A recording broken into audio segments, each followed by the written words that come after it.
Hello student, आज हम पढ़ने वाले हैं रासायनिक संयोग के नियम।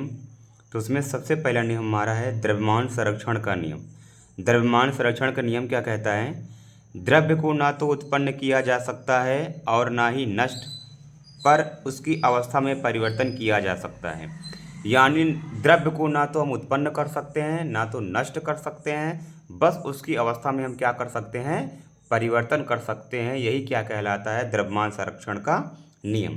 जैसे कि हमने यहाँ पर हाइड्रोजन को लिया और क्लोरीन को लिया। अब इससे एक रासायनिक अभिक्रिया करवाई, बना हमारा यहाँ पर 2HCl यानी हाइड्रोक्लोरिक एसिड बन गया। यहाँ पर हाइड्रोजन था, यहाँ पर क्लोरीन था, यहाँ पर क्या बन रहा है? HCl, यानी इसकी अवस्था बदल गई। लेकिन अब हमको चेक क्या करना है? चेक ये करना है कि द्रव्य को ना तो उत्पन्न किया जा सकता है और ना ही नष्ट किया जा सकता है। यानी द्रव्य दोनों तरफ क्या होंगे? बराबर होंगे, तभी तो सिद्ध होगा कि द्रव्यमान संरक्षण का नियम है ये। तो यहाँ पर हम चेक करते हैं तो हाइड्रोजन कितना होता है? 2 होता है। क्लोरीन का यहाँ पर कितना होगा? 35 दूना 70, 71 यानी 71 होगा। उसके बाद में दोनों को जोड़ेंगे, हम कैलकुलेट करेंगे तो कितना आ रहा है नेट द्रव्यमान इसका? अभिकारक का 73 आ रहा है। तो यानी अगर अभिकारक का द्रव्यमान 73 आ रहा है तो उत्पाद का भी द्रव्यमान 73 आना चाहिए। तो चेक करते हैं, 2 है तो यहाँ पर 2 लगाएंगे। हाइड्रोजन का 1 होता है और क्लोरीन का होता है 35.5। अब जब इसको जोड़कर 2 से मल्टीप्लाई करेंगे तो वैल्यू हमारी 73 आएगी। कितनी आएगी?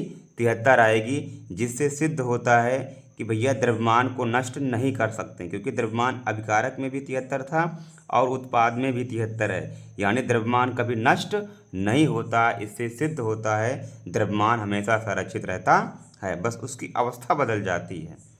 नेक्स्ट हमारा है स्थिर अनुपात का नियम। स्थिर अनुपात का नियम क्या कहता है? किसी शुद्ध रासायनिक यौगिक को चाहे किसी भी स्रोत से प्राप्त किया गया हो, तत्वों का अनुपात हमेशा निश्चित होता है। यानी किसी भी यौगिक को, जैसा हम यहाँ पर यौगिक ले रहे हैं H2O ले रहे हैं, क्या ले रहे हैं? H2O ले रहे हैं।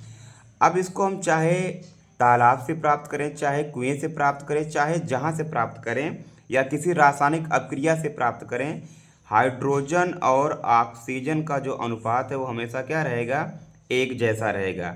यानी यहाँ पर हाइड्रोजन 2 है और यहाँ पर ऑक्सीजन कितना है? 16 है। रेशियो कितना निकल के आया? 1:8 निकल के आया। तो चाहे किसी भी स्रोत से हम पानी को प्राप्त करें, उसका अनुपात 1:8 ही होने वाला है। एक एग्जांपल ले लेते हैं और CH4 यानी मेथेन का। तो मेथेन को हम चाहे कहीं से प्राप्त करें, चाहे रासायनिक अभिक्रिया से प्राप्त करें या किसी अदर सोर्स से प्राप्त करें मेथेन को, उसका जो अनुपात है मिलने का वो क्या रहेगा? हमेशा सेम रहेगा। यानी 12 और 4 जब काटेंगे 3:1 आएगा। तो इसका हमेशा रेशियो कितना होगा? 3:1 होगा। और यही क्या कहलाता है? स्थिर अनुपात का नियम। अनुपात का नियम ये क्या कहता है? जब दो तत्व आपस में परस्पर संयोग करते हैं, तब एक तत्व की निश्चित मात्रा दूसरे तत्व से जुड़ने वाली तत्व की मात्रा में सरल गुणित अनुपात होता है। इसको हम समझेंगे एग्जाम्पल से। जैसे कोई दो तत्व आपस में जुड़कर बना रहा है एक यौगिक, यानी H2O, यानी हाइड्रोजन और ऑक्सीजन आपस में जुड़कर क्या बना रहा है? H2O बना रहा है। तो इसका अनुपात क्या होगा मिलने का? ये 2 होगा और ये होगा 16, यानी 2:16। अब उसके बाद में जब वही तत्व आपस में जुड़कर कोई दूसरा यौगिक बनाता है, यानी H2O2 हाइड्रोजन परऑक्साइड, तब उसमें एक तत्व की निश्चित मात्रा होगी। तो यहाँ पर निश्चित मात्रा किसकी होगी? हाइड्रोजन की 2 होगी। उसके बाद दूसरे तत्व की क्या होगी? गुणित होगी, यानी इसकी होगी ऑक्सीजन कितनी होगी? 32 होगी।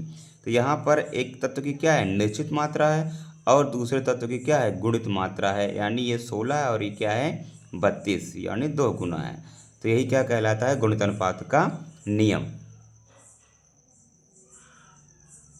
कि एक तत्व की